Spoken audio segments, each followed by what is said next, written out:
Let's talk about the reverse triangle.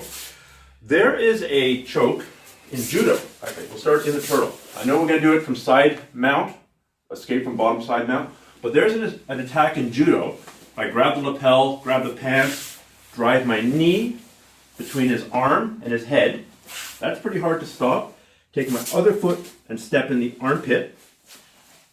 Hook the arm, fall sideways. You see that foot that was in the armpit is now able to connect with my other leg. I make a triangle choke, I pull this arm, I tighten, and I choke him out. The big mistake that people make is that this thigh isn't under the neck. It's like a guillotine in the French Revolution. You want the chopping block right under the neck. If I'm under his back here, it's a good control position. Maybe I can get a wrist lock, maybe I can get an arm lock, but I can't choke him. I'm doing a chest compression.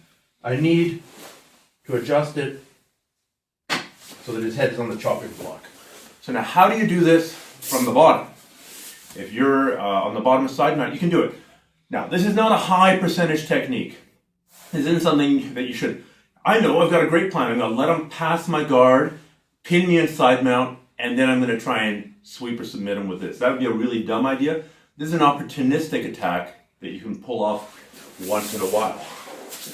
The trigger position for this attack is not side mount here. It's side mount when the guy ends up with his arm between your legs. If his arm is between your legs, you can give this attack a try. It might even work. What I'm going to do is I'm going to make a frame here on his neck and on his hip. I'm going to escape just a little bit and then swing my leg over his head. You don't need to be crazy flexible here.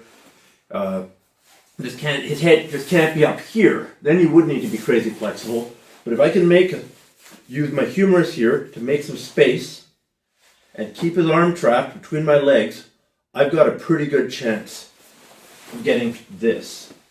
Now I'm going to fold my legs into the triangle choke. Possibly, if I'm here and I'm pulling the arm, I can maybe choke him out here.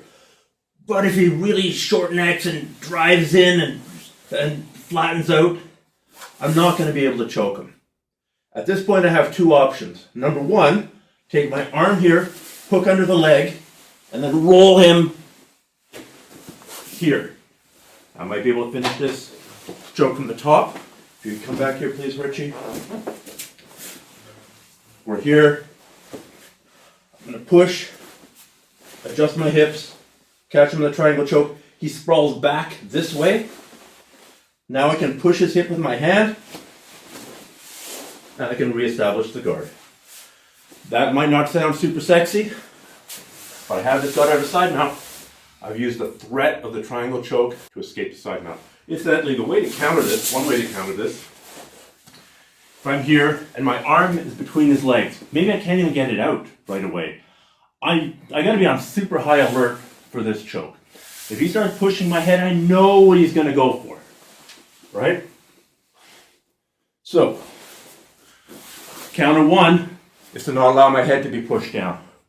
Counter two, as he starts going for it, pop up to knee on belly. He can't bring this leg around my head here and apply the triangle choke.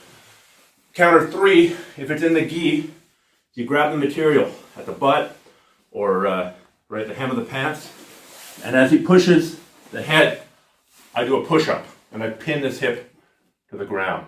This is a really subtle counter, but it's very effective. If his legs are down here, even if he steps over my head, go ahead, step over my head, he's not going to be choking me here. And I can move my head free. So that relies on the pants grip. For sure it works in the gi, although not if you're wearing the limited edition Grappler signature gi. This gi is the only gi that's proof against that counter. It looks great on you. Well, thank you very much.